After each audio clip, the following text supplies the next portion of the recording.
Muitas pessoas me procuram com a acusação que receberam de que estavam criando uma dor, a famosa dor emocional.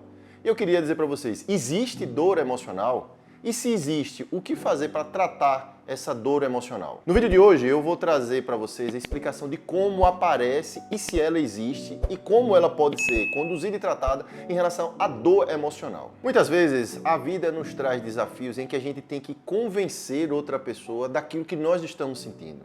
Isso se torna muito real quando a dor é invisível. E a dor emocional, ela é totalmente invisível para o outro, mas ela é completamente visível e sentida por você, que é o portador de dor. A dor emocional nada mais é do que uma adaptação do sistema nervoso central.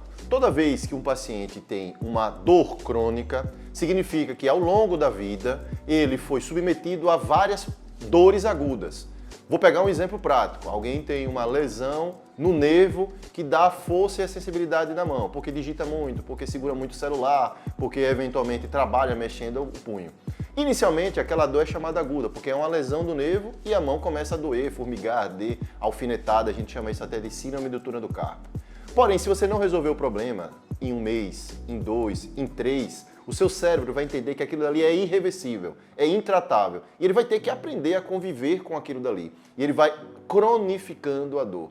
E toda vez que a dor é cronificada, significa que áreas do seu sistema nervoso central, do seu cérebro, são recrutadas e que não eram recrutadas inicialmente na dor aguda, para que você possa aprender a conviver, ou seja, o seu sistema nervoso central aprenda a conviver com o estímulo doloroso que está perpetuamente aparecendo ali. O que é que significa? Determinadas áreas cerebrais vão se modificando, a gente chama isso de neuroplasticidade. O indivíduo ele vai se adaptando, o cérebro vai se modificando. Alguns estudos até dizem que anatomicamente ele se modifica, ele fica maior, menor, ele fica mais funcional ou menos funcional em determinadas áreas, porque é o cérebro se acostumando com aquele ambiente de dor.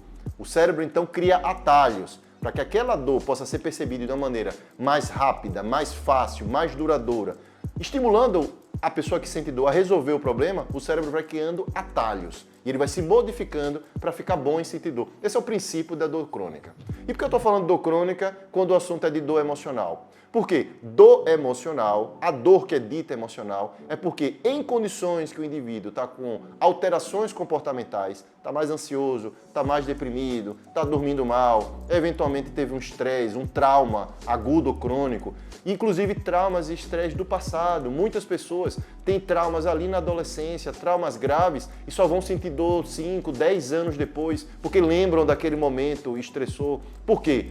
O cérebro da gente, no nosso sistema nervoso central, as áreas que sentem dor, ou seja, que interpretam o estímulo doloroso, que vem de lá da periferia, dos nervos, dos membros, das vísceras, é exatamente a mesma das regiões que sentem as emoções. Então, para o cérebro, não há diferença entre dor e alterações emocionais. Um indivíduo deprimido tem um cérebro doente em determinadas áreas. Um paciente dolorido cronicamente tem um cérebro doente nas mesmas áreas. Chega uma determinada hora que o cérebro ele confunde o que é dor, o que é depressão, o que é ansiedade. Para ele é tudo a mesma coisa. Portanto, alguém que está bem, está estável, está com a cabeça boa e eventualmente sofre um trauma, estimula determinadas áreas que são de estímulo doloroso, de percepção dolorosa.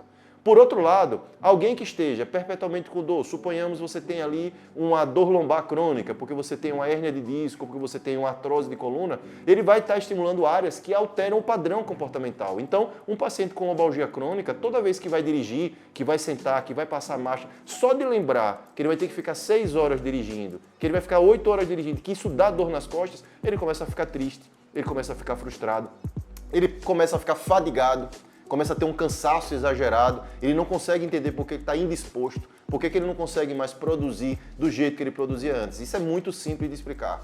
Neurobioquimicamente, do ponto de vista de química mesmo do sistema nervoso central, dor, ansiedade e depressão, eles são muito parecidos. Tanto é que um paciente que tem depressão, mesmo você que não tem tanto conhecimento assim, você sabe que um indivíduo que tem depressão, em geral ele está com deficiência de serotonina, deficiência de dopamina, deficiência de noradrenalina, a gente chama isso de neurotransmissores.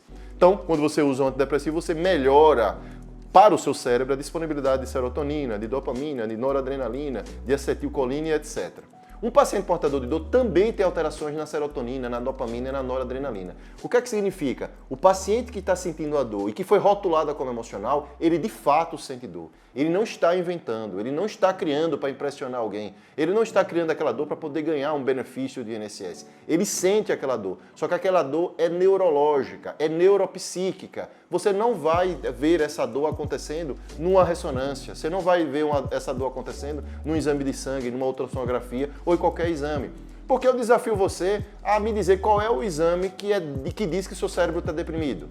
Qual é o exame que você consegue fazer e que diz que seu cérebro está ansioso. Qual é o exame que você faz e que diz que seu cérebro está fadigado, que você está fadigado, que você está cansado? Não existe esse exame. O que existe é a pergunta e a confiança naquilo que a pessoa está dizendo. Tua crônica funciona do mesmo jeito. Se você está deprimido, se você está dolorido, não tem exame, não tem alteração laboratorial, não tem exame. O que vai acontecer é que você está desse jeito, quem está lhe acompanhando, quem está lhe tratando vai ter que acreditar, vai ter que entender as vias centrais de dor que eu estou explicando aqui e procurar o melhor tratamento. A dor emocional, portanto, ela é uma dor real, ela não é uma dor inventada e ela vem acompanhada, é gatilhada e é piorada toda vez que o paciente tem distúrbio comportamental. A dor alimenta o distúrbio comportamental, depressão e ansiedade, e a depressão e a ansiedade alimenta a dor, criando um ciclo que você não consegue quebrar sozinho. Você nunca vai conseguir resolver um problema de dor/depressão, dor/ansiedade, porque o seu cérebro se acostumou com esse circuito e aí as intervenções precisarão ser feitas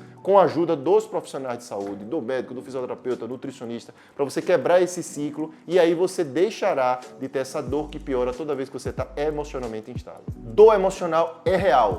Nunca se conforme com alguém que diz que você está inventando a sua dor só porque ela não pode ser comprovada através de exames. Dor emocional existe, dor emocional é grave, cronifica e você pode ter a sua dor resolvida através de um bom auxílio e um bom cuidado.